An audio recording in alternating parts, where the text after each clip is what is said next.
Tovovavy iray tena niankim-po tanteraka tamin'ny Facebook isafidy. Tena andaniany fotoana betsaka tokoa izany. Tao ihany koa no nahitany an'i Mikaela izay tovolahy manana ny lazany no sady malaza mahatara vehivavy betsaka. Tsy roa andro ny fankalalana akory izy ireo dia niaraka. Sy doka ny teny mamin'ny tovolahy mantsy isafidy no hitany koa fa zanaky ny manan-katao rahateo izy. Indray sabotsy alina dia nasain'i Mikaela tamin'ilay fety izay nikarakarainy tany an-tranony izy. Rehefa kelikely teo anefa dia toa zavatra hafa no niseho satria nangataka pirofitiavana tamin'ny safidy ilay tovolahy.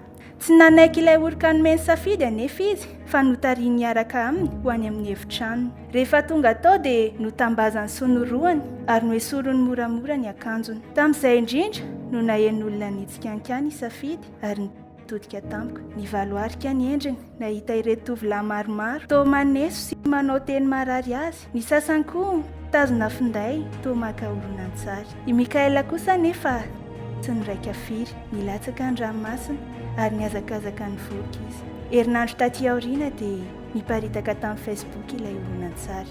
Anisan'ny endrika ratsy ny fampiasana tambazotra tserasera ity nitranga tamin'ny safidy ity. Tsy izany ihany anefa fa mbola ao koa ny fisolokiana, ny fampiasana mombamomba ny olona iray izay tsy nahazoana lalana avy amin'ny akory ary injeny lalana tokoa. Eo ihany koa ny fanompana, ny fitenenana ratsy, ny fanaparitahana sary sy horonan-tsary mamoha fady, fa indrindra ny famoahana vaovao tsy marina. Fa iza tamin'ireo olona efa niaran'ireo loza ireo ary no nahalala ny asarobidin'ny fitaovana sy ireny tambazotra ireny. Misy mantsy dia toa manaraka be fatany fotsiny fa hoe tsy maharaka hono raha tsy mba mikirakira azy ireny koa, kanefa toa tsy maneho afa-tsy zavatra-dratsy izy ireny. Saiko anefa no miteny antsika fa azo atao tsara ny mikirakira azy ireny ampamendreny no sady misorika ireo loza mety hanjady amin'ny tena ireo.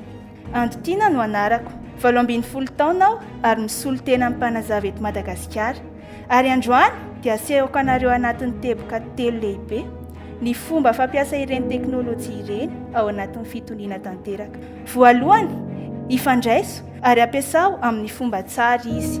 Aza atao fandaniam-potoana na fandaniam-bola fotsiny, fa kosa ento hijerena zavatra mahafinaritra na zavatra mahaliana, fa indrindra hanitarana ny fahalalanao. Faharoa, mahaiza miaro tena, manoloana ireo olana mety hitranga amin'ny tenanao. Ohatra amin'izany ny teny fanafitohinana, ny sary tsy tokony hiparitaka, ny fanaratsiana sy ny sisa sy ny sisa. Fantary mialoha ireny ary sy roy avy hatrany raha mbola azo atao.